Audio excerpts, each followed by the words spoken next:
Guys आजकल लोग 30 से 40% तक इनकम टैक्स देने में भी परेशान हो जाते हैं, लेकिन क्या आप ये जानते हैं कि इंडिया में एक समय ऐसा भी था जब पर्सनल इनकम टैक्स 97% यानी कि 97% तक पहुंच गया था। जी हां गाइस, ये बात है साल 1973 की, जब इंदिरा गांधी सरकार के अंडर पर्सनल इनकम टैक्स को 10% से लेकर 85% तक बढ़ा दिया गया था। मतलब कि अगर आपकी साल भर की सैलरी 2 लाख रुपए है या उससे भी ज्यादा है तो आप पर 85% टैक्स लगेगा। इसके अलावा इस पर 15% का सरचार्ज भी अलग से, यानी कि 85% का 15% और कुल मिलाकर 97.75% टैक्स आपको देना पड़ता था। दरअसल सरकार ने यह डिसीजन गरीबी हटाने के लिए लिया था, लेकिन यह आइडिया इतना बुरी तरीके से फेल हुआ कि लोग अपना पैसा बचाने के लिए टैक्स फ्रॉड करने लगे।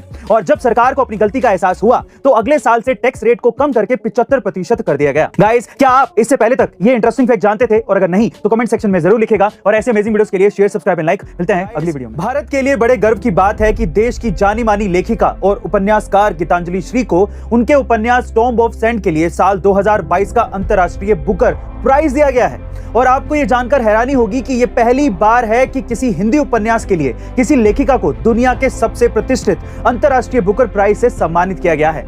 वहीं पुरस्कार पाने के बाद इस दिग्गज भारतीय लेखिका ने कहा कि मैंने कभी भी बुकर पुरस्कार का सपना नहीं देखा था।